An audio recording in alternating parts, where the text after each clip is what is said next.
This is Aussie Mac Zone. We'll cover everything Apple, including Macs, iPhones, iPads, and more. All this from an Aussie perspective. Sit back, relax, and insert yourself into the zone. The Aussie Mac Zone. Hi everybody, welcome to show 297 Aussie Mac Zone. We are getting them up there, aren't we? 3 more to go. Yeah, I know, it's not long at all. So tonight we're brought to you by BLB Creations, which we'll talk about soon, and Tart, which we'll also talk about soon. So our Aussie Apple ramblings this week. So they are ART, Art at the Apple Store. Here's how Apple is making augmented reality accessible to everyone. I've got a picture for this one too, I think. Story 1. Yeah. There we go. Just a quick one. After building out a robust platform for experiencing augmented reality and powerful tools for learning and teaching coding with Swift, Apple is tackling AR creation and exploration in its retail stores with new Today at Apple Labs, walks, and an interactive art exhibit visibly only through the lens of an iPhone. And here's what you can expect the next time you visit an Apple store. Nick Cave's Amass, the free Apple Store app, has transformed from a portal to Apple's online store into a portal to another dimension. Download the app on an iPhone before arriving at any brick and mortar Apple store across the world, and you'll be ready to step into an interactive AR installation by artist Nick Cave. Awesome. Once you're on the store's network, the app will offer you an option to launch the ART viewer.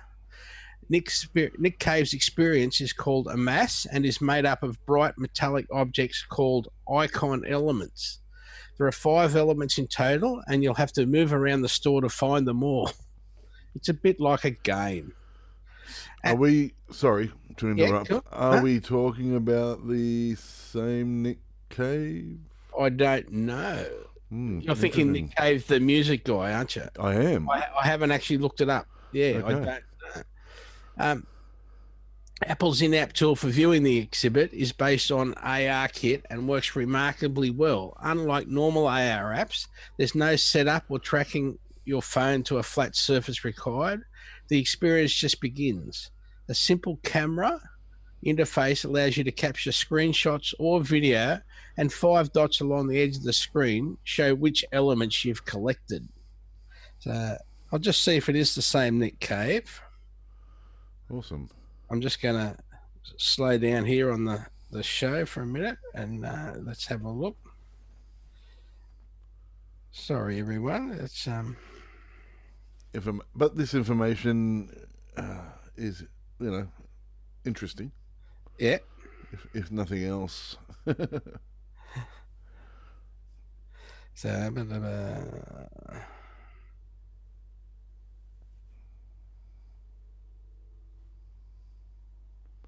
artworks by Nick Cave. It would have to be, wouldn't it? Yeah, they haven't said it's anyone different. Yeah, maybe someone can tell us, but I'll look into it and find out. So he's a singer-songwriter, author, screenwriter. Oh, is that what it says? No, this is Nick Cave. I know he's an artist as well, and singer, songwriter, author, movie producer, writer, director.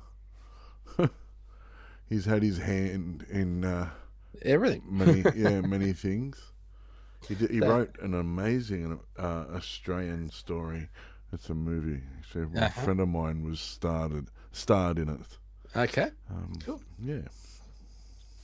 As you move through the store, colourful and spinning 3D objects will appear to float in a swarm from the ceiling above you. The icon elements look a bit like kaleidoscope wind spinners you may have seen decorating gardens.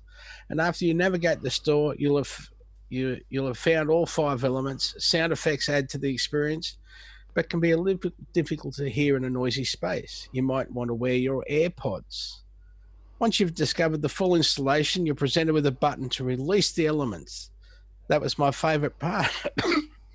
So I won't spoil what happens next. You'll have to try it for yourself. The ART viewer is a fun way to introduce augmented reality to customers, and Apple's implementation is slick and non-technical, exposing little of the underlying complexity, and the art installation isn't promoted outside Apple stores right now, but I think it'll be popular pastime after visitors learn it exists. The only caveat is that you'll have to own a recent iPhone. The Apple Store app for iPad doesn't appear to support the feature yet, and store demo iPhones don't have the app installed. So, yeah, that's pretty cool. It's really cool. I'm excited about it. I'd like to go and check it out. I'm a big fan of Nick Cave. So, yeah. So that's something to look forward to. Yeah. Our second story. So, Apple-owned FileMaker has a new name and focus. Now,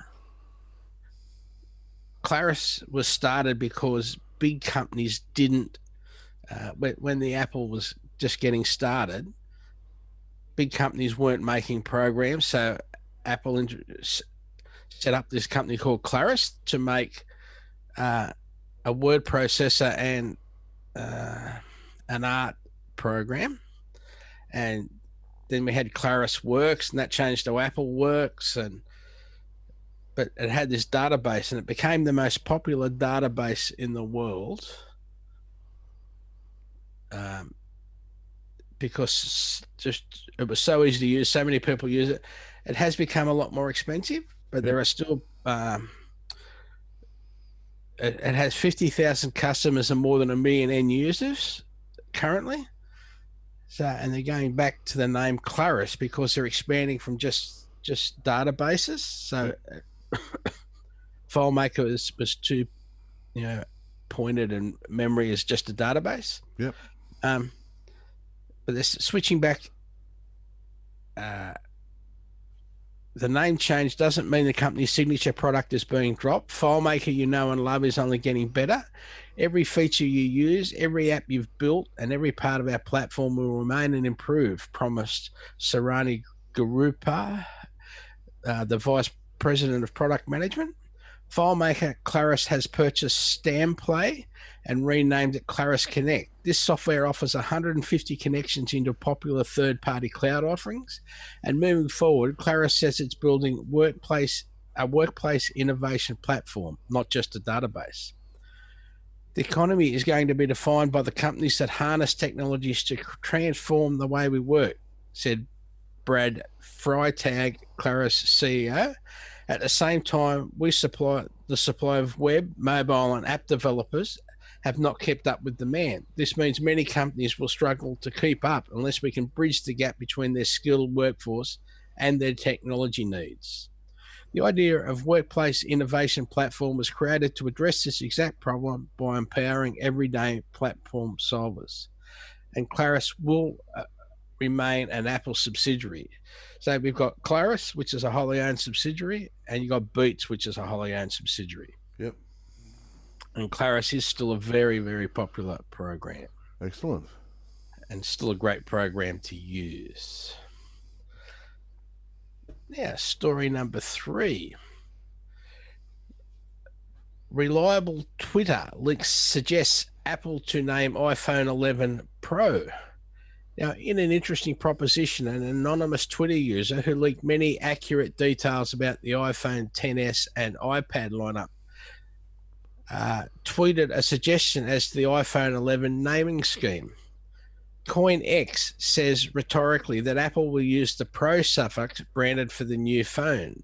The source previously correctly named the iPhone XS, the iPhone XS Max, and the iPhone XR a week before their debut. They also stated the exact weight of the XS Max, describe the default wallpaper set, and even the asymmetric grill hole arrangement in the iPhone XS line. So he probably works for a telco or something like that, where they get to test and fiddle with the phones before they release. Do you reckon it's a telco? Yeah, I think so. I don't know. Do you think that they're doing this on purpose? Nah, I don't know. You think it might be Apple leaking it, do you? Or some? Yeah. Because it's been right. You know, and Apple are good at keeping secrets when they want to. Yeah, but they've got to give the phones out to telcos to get them to test them before they release them. Yeah, I understand that. Yeah. They'd be signing big waivers. Yeah. Oh, yeah. So if they were to get busted, they'd be in trouble. Exactly, like big trouble. But there was no investigation last time about the release. They were just like, oh well, it's done. There you go. And this time it's done, and they're like, oh, look at that. Yeah. You know, sort of thing. So I think it's a bit of a inside, you know, play, and they're like just sneaking little bits so people get excited and you know, that sort of stuff. It's because it's exciting, and you get those little hints, and especially for guys like us, we're like, oh, this is awesome. You know, we get to learn a little bit before we get to see it, and yeah. So that's what I think is happening. Anyway. Yeah, no, that's cool. That's quite possible as well. Yeah.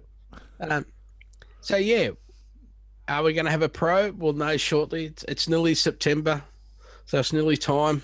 Can't wait. Oh my God. Come on, arcade. Yes, that too. Oh. That too. So, now, this week we are brought to you by BLB Creations. So, we're at BLB Creations. There's two of them on Facebook. The one we're talking about is in Forbes in New South Wales. Is that right, Zarn? That is right. Yes. Yep. So, BLB Creations, Forbes, New South Wales. They deliver all over the state. All over the country? Yeah, all over the country. Yeah. They're a fantastic little home business run by a husband and wife. I can't say anything bad about them. Everything they've delivered to us is just amazing. I have an early Father's Day gift, which is a beer glass. I don't drink, but I like a big cup. And and it's got my name etched into it. It's like it's almost Viking ruin-esque lettering. It's very cool. My kids have T-shirts. We have a naughty chair made by these guys. You know, they do so many different things, gifts. All solutions for your gift needs. Really, they're fantastic. Yeah, excellent. Yeah, that's who's actually making our Aussie Max Zone T-shirts to celebrate our 300th show. That's right. Yeah, so this is why they're getting a shout out. You know, we're not being paid by them. We've paid them for all the items. That's correct. Yep. But they've done such a great job, and they are value for money. So check them out. Yeah. Yep.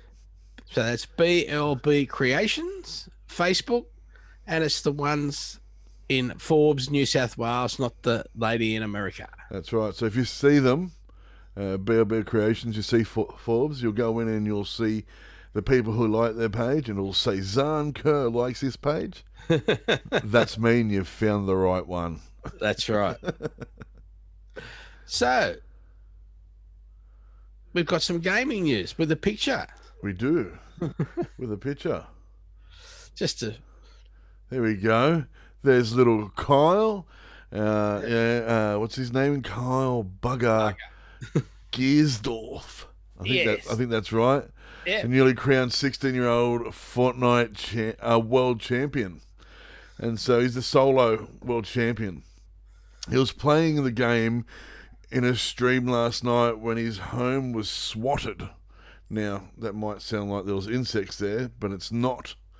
What happens is the SWAT team, as in the police, armed American SWAT teams, came to his house because he was streaming live on Twitch Bugger's game was being recorded, and in the middle of a game, you can hear he's interrupted by his father telling him that there were armed police at the door.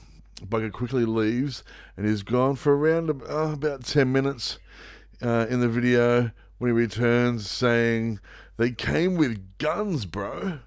They literally pulled up. Holy crap." Swattings are such a menace because aside from the time and resources being wasted, they can also be incredibly dangerous. In 2017, a dispute over a Call of Duty game led to a swatting in which a man was killed by the police. This is all over video games. Yeah. They're saying video games aren't violent. Well, it turns out if the police are called, they are. Yeah. Thankfully, this particular situation was quickly diffused because one of the officers attending the incident lived in Bugger's neighbourhood and recognised the teen. Yeah. So the outcome wasn't bad. I'm guessing, look, this is totally speculation. I'm guessing someone reported shots fired. I'm guessing there's a surround sound system for the game, and there's guns fired and yelling and that sort of stuff, and maybe someone's heard guns fired in the game and have called the police, and the SWAT's come out. yeah, I don't know. Yeah, I don't know either. That's why I'm only elaborating. I don't know for sure that's what happened, but it seems to me to be the logical explanation. Or just like someone know where he lives now, so they ring up and say, "Oh, there's people there with guns," and yeah, it might even trying to hold him up or something. I don't know. Like, yeah, it could even trying to get his money that he won. You know what I mean? Because he won. He did. And like I said, could have been a dispute over the game. Somebody could have been peed off that they got beaten by him, and decided to call them on him. Yeah, unbelievable. Yep. So, yeah, that's all I have this week. It's been a pretty quiet week for gaming and such. I've looked around and tried to find out. I'm only been looking for Android or iPhone or that sort of game stuff. Haven't been looking at console releases or anything like that. So it's been pretty quiet. Yeah. And so that's all I have. I know Fortnite is a console game, but you can also play it on your phone. So yeah, back to you, Michael. Thank you. So our next one, Apple vastly expands security bounty program. So after hearing rumours about Apple expanding its bug bounty program earlier this week, along with the expectations for the company to start giving out dev devices like phones to security researchers, Apple has confirmed at the Black Hat conference a vast expansion to its bounty program, along with opening it up to all. Up until now, Apple has restricted its bug bounty program to iOS and limited those who can participate in it. One of the first big changes announced today by Apple's head of security for engineering and architecture is that the program will be opening up to include all of Apple's all of Apple's platforms, even Mac OS and iCloud. Going further, the expanded program will be open to all security researchers come this fall, and Apple also shared a list of some of the new payouts, which will go up to $1 million. The original iOS bounty program maxed out at a $200,000 payout. Now, bounty for finding bugs that allow lock screen bypass or unauthorized access to iCloud pay up to $100,000, and discovering vulnerabilities that could allow an attack via a user-installed app or network attacks up to $250,000. While uncovering bugs that would allow network attacks with no user interaction now pay up to $1 million. That top payout is reserved for discovering a zero-click kernel code execution with persistence. However, finding pre-release bugs can earn researchers up to a 50% bonus. There you go. Wow.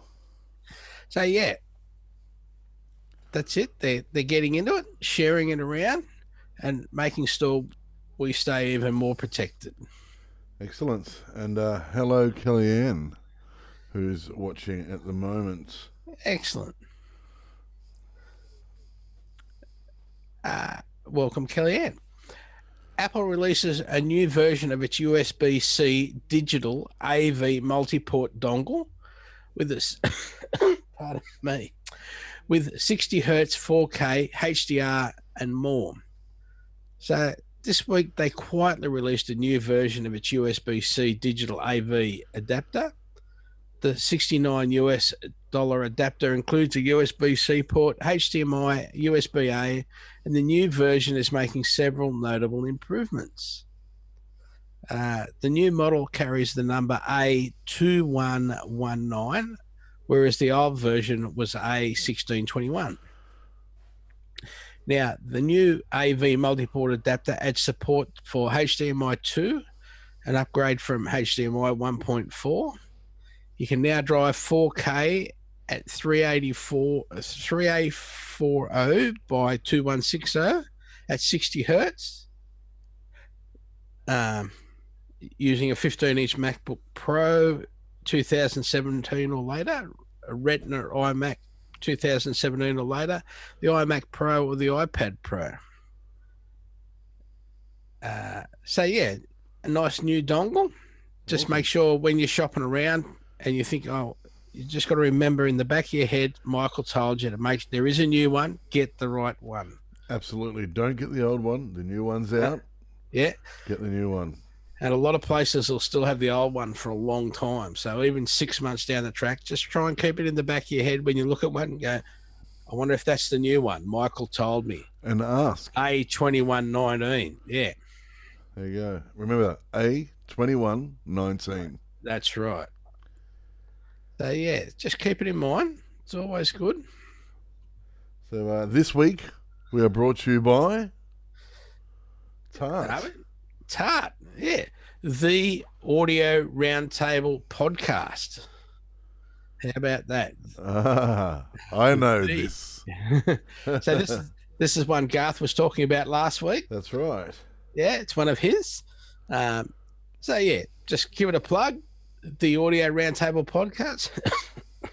We talked about it last week. Go in and have a listen. And thanks, Garth. Yes, thank you, Garth. Good friend.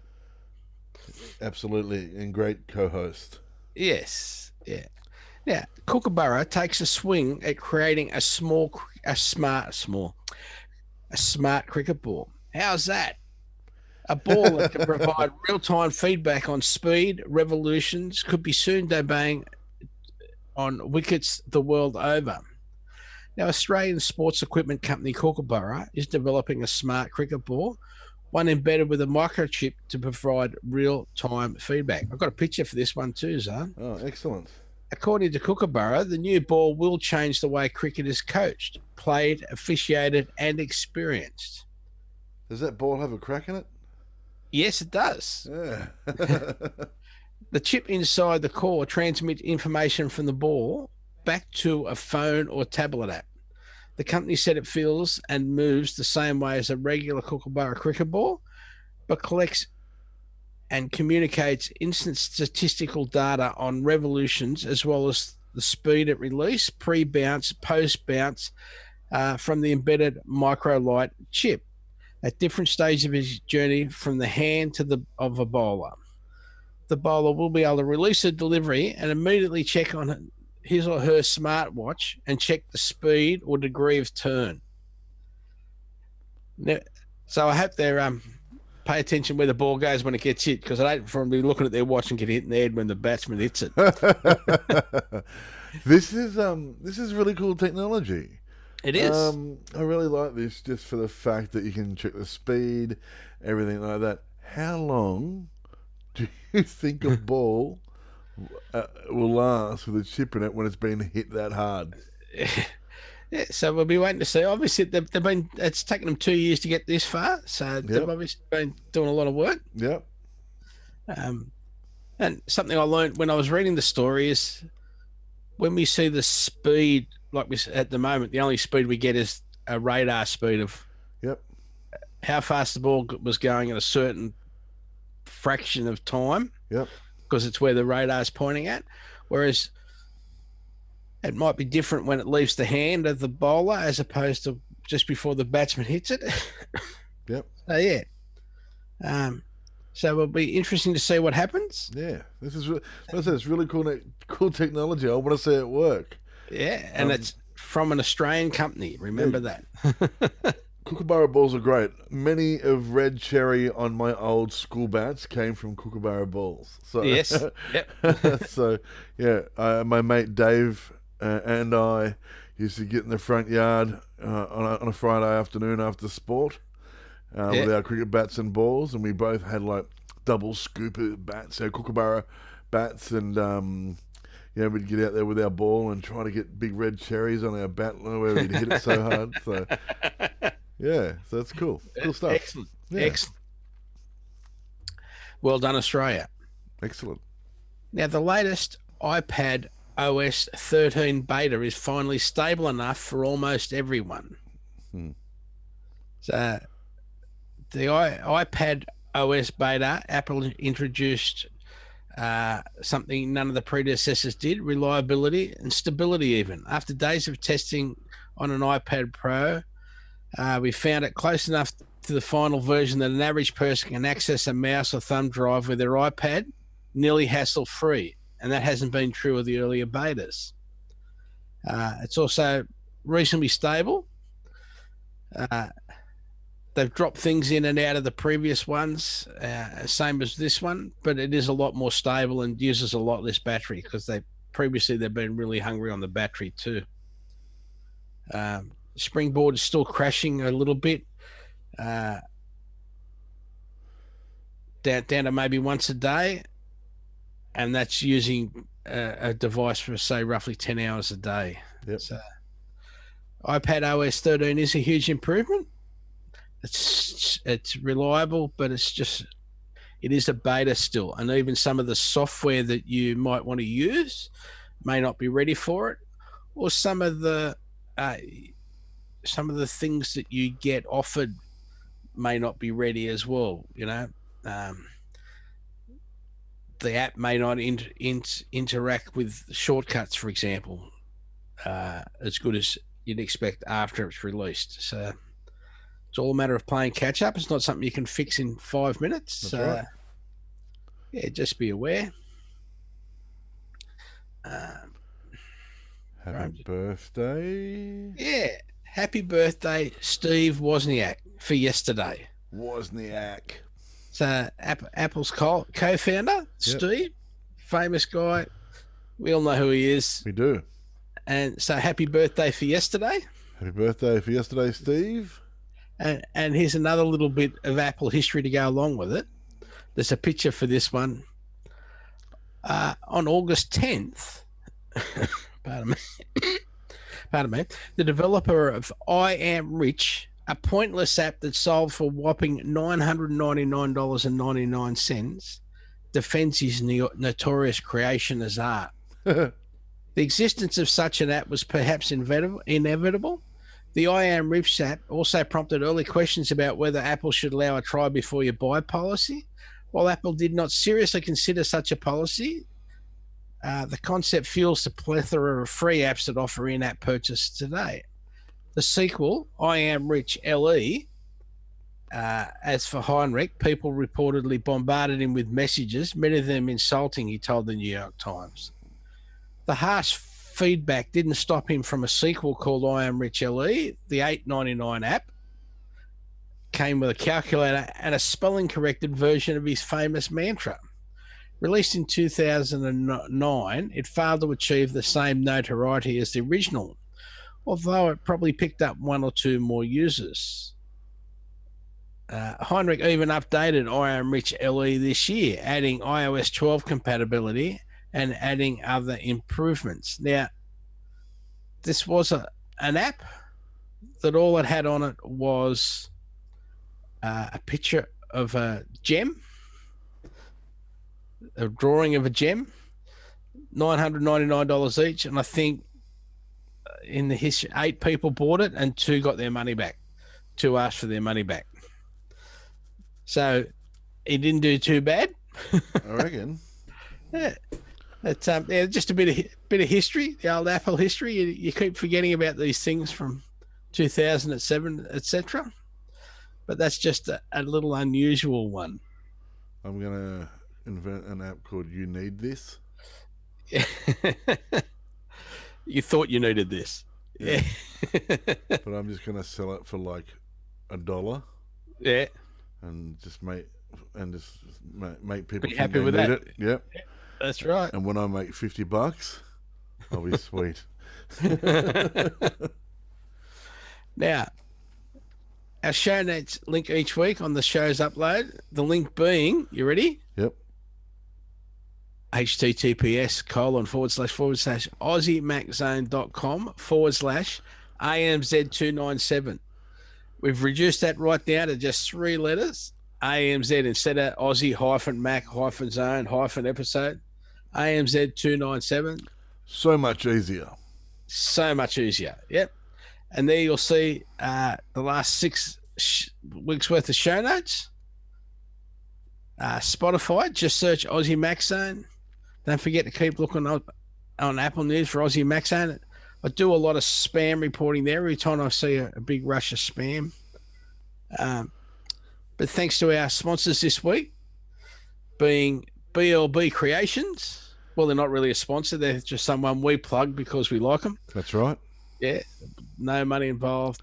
We just put it up there because they're doing some T-shirts, which we're paying for the T-shirts as well. Great Aussie businesses. So, you know, we're just plugging right. Great Aussie businesses. Yeah. And Tart, the audio roundtable. Don't forget that. And don't forget, talking about Aussie businesses, I saw something on Facebook from a Townsville newspaper today or the weekend. Yeah. And it's about mothers in business. Yeah. So for all the ladies out there, just because you're a mum doesn't mean you can't work hard. That's right. Jesus. The emails. But yeah, if you look up Townsville's newspaper, there's an actual article about some mothers in business. I think I'm sure it'll be worth a read. BLB is also created by a mum just trying to find a means to an end, really. Yep. And so, yeah, it's good. It's good to see, people getting out there trying their luck and yep, giving it a go. Excellent. So yeah, I know I'm picking on the ladies, but yeah, he always is. Townsville newspaper, mother's business. There we go. Now, most importantly, our supporters, you, our listeners. And if you want to take Garth's job, Zarn. I'd just like to send this out to Garth because he's not here tonight. An apple a day keeps the androids away. See you guys.